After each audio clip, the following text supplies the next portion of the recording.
एक बार की बात है। एक छोटे से गांव के सरपंच के घर में एक बालक ने जन्म लिया। परिवार बहुत ही खुश था। बहुत ही प्यारा बच्चा है। एक दिन मेरा नाम जरूर रोशन करेगा। इसका नाम मैं राम रखता हूँ। इस बालक के आगमन की खबर से पूरा परिवार और गांव बहुत खुश था। रामू के पिता गांव के सरपंच थे, जिसके कारण गांव के लोग बहुत ही इज्जत करते थे और गांव की सारी समस्या उनके पास लाते थे। गांव के लोग बहुत ही खुश रहते थे। वह एक दूसरे से बहुत ही प्यार से बात करते और हंसी खुशी से रहते थे। एक दिन गांव में एक धनराज नाम का बड़ा आदमी आया। वह गांव में फैक्ट्री खोलना चाहता था। वह गांव में आकर सीधे गांव के सरपंच से मिला। क्या गांव के सरपंच का घर यही है? मैं उनसे मिलना चाहता हूँ। मेरा नाम धनराज सेठ है। हाँ, गांव के सरपंच का घर यही है, आप अंदर आइए। आपसे मिलकर बहुत ही खुशी हुई। आपके गांव का वातावरण बहुत ही अच्छी है और इसलिए मैं यहाँ पर एक फैक्ट्री खोलना चाहता हूँ। इसलिए आपकी मुझे कुछ मदद चाहिए थी। जैसा कि आप जानते हैं कि फैक्ट्री खोलने के लिए मुझे जमीनों की आवश्यकता होगी, इसलिए मैं गांव की कुछ जमीन में खरीदना चाहता हूँ।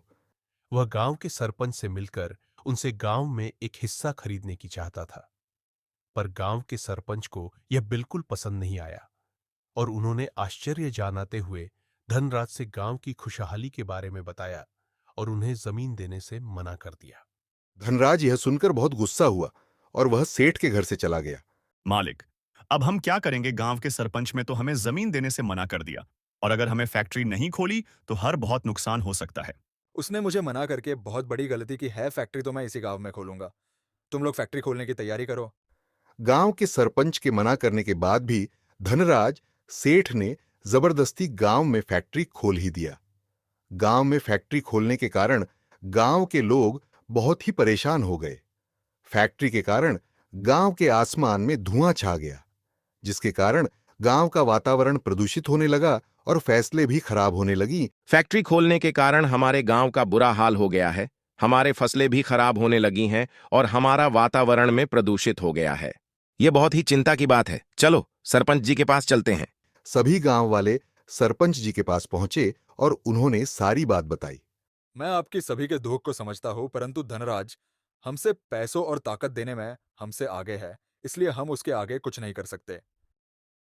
सरपंच का बेटा राम भी वहीं पर खड़ा था और जब उसने यह सारी बात सुनी तो उसने सोचा कि कुछ करना पड़ेगा। राम ने अपने दोस्तों से मिलकर गांव वालों को जागृत करने का निर्णय लिया। उसने मिलकर एक आंदोलन शुरू किया और फैक्ट्री बंद करने की मांग की। शुरू में लोगों ने राम की बातों पर ध्यान नहीं दिया, लेकिन राम और उसके दोस्तों की लगातार मेहनत और जागरूकता ने लोगों के बीच संजीवनी बूटी जैसा काम किया। धनराज ने भी देखा कि उसकी फैक्ट्री के खिलाफ गांव के लोगों उसके खिलाफ जाने लगे हैं। उसने समझा कि वह लोगों के खिलाफ नहीं खड़ा हो सकता। उसने अपनी फैक्ट्री की कुछ नई पॉलिसियां बनाई जिससे प्रदूषण कम हो सके। फैक्ट्री के संचालन में बदलाव करने से लोगों के भीतर विश्वास और समर्थन बढ़ा। धनराज ने गांव सरपंच से मिलकर माफी मांगी और उसकी फैक्ट्री को बेहतर बनाने का वादा किया। गांव के लोगों ने उसे माफ कर दिया और राम को उनका यथार्थ देने का सम्मान किया। राम का जीवन उस दिन से बदल गया। उसने देखा कि एक छोटे से गांव के एक बच्चे की एक छोटी सी कदम से बड़ी समस्याओं का समाधान किया जा सकता है।